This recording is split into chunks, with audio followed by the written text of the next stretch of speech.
Ms. Robinson, do you agree with Ms. Gaines that there's a difference between women and men? If the question is about trans women, I'm just asking, is there a difference between women and men? what I can say is that the NCAA has rules in place. They've had rules in place for the last decade, and when this competition Okay, I'm going to try again. the rules were clear. Do you believe there's a difference between women and men? It's a yes/no question. Do you believe there's a difference? Oh, I think that we're talking about this case with the NCAA. No, I'm asking a question. Do you believe there's a difference between women and men? Title IX reshaped American sports, opening doors for millions of girls and women to compete, to win, and to dream. But today, a fierce debate is raging in Washington over whether those protections are being upheld or quietly dismantled. A heated Senate exchange has reignited national attention on fairness, biology, and the future of women's athletics. That debate came into sharp focus through the testimony of Riley Gaines, a highly decorated swimmer with an elite career at the University of Kentucky. A two-time NCAA All-American, five-time SEC champion, SEC record holder, and Olympic trials qualifier, Gaines described a moment that changed everything. Cruz? Thank you, Mr. Chairman. Title IX was a landmark civil rights law. It helped create the incredible breadth of women's sports and girls' sports that we see across the country. I believe in girls' sports. I believe in women's sports. I'm the proud father of two daughters who are both athletes. I think participating in competitive sports is a wonderful thing for a young girl. I think it is a wonderful thing for a woman.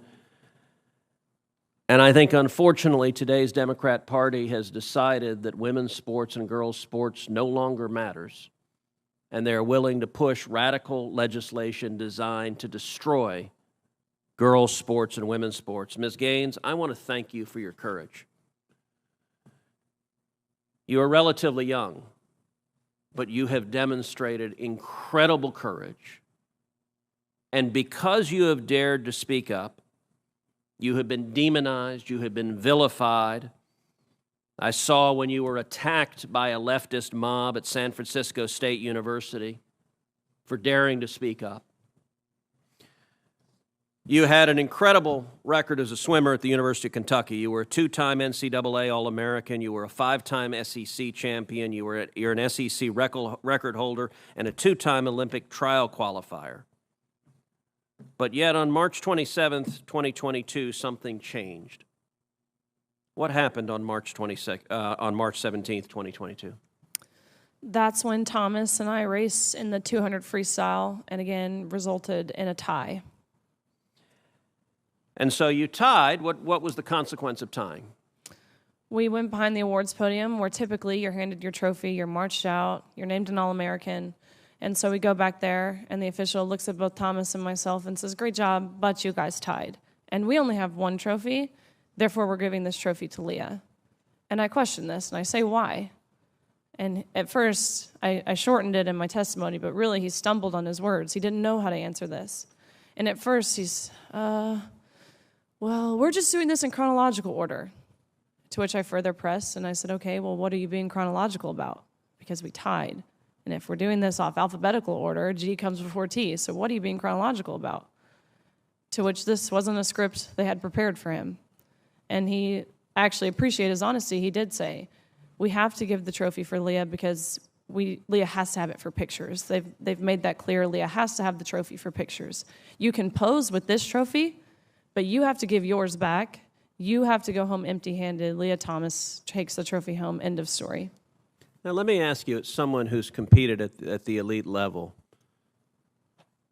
in your experience, is there a difference between women and men? Of course. I think we learned this at a very young age, watching even 12 and unders play.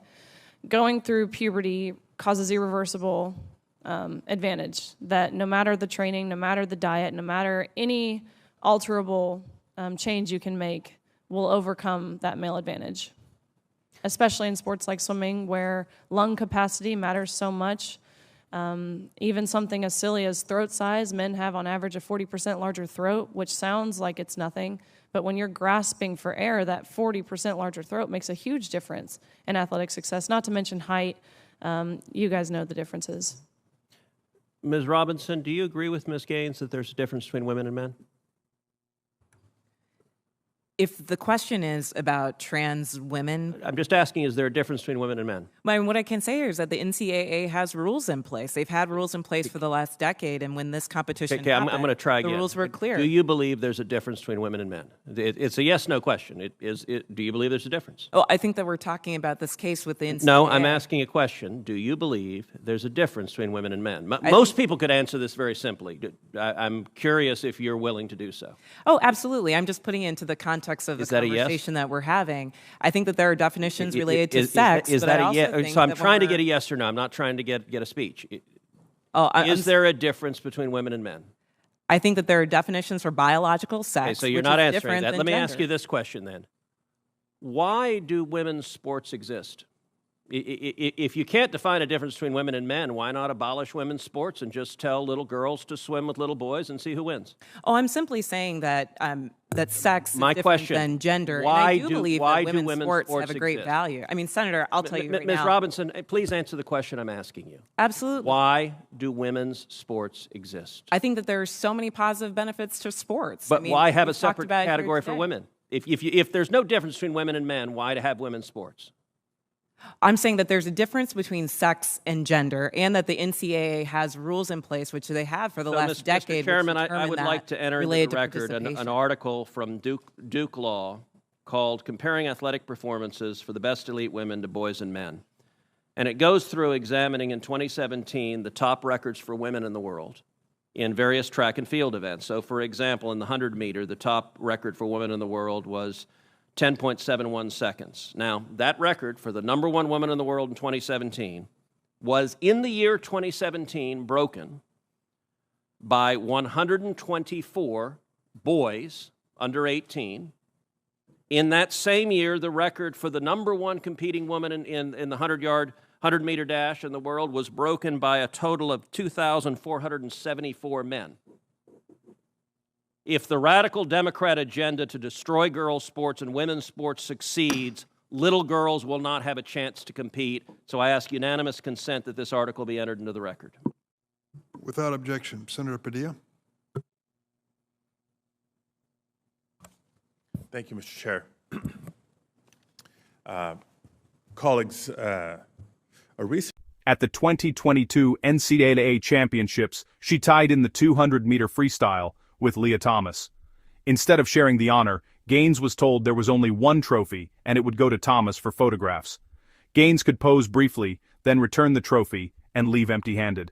That moment, she testified, symbolized a broader shift in priorities within collegiate sports. If you enjoyed this breakdown, don't forget to like, comment, and hit the subscribe button for more political insights.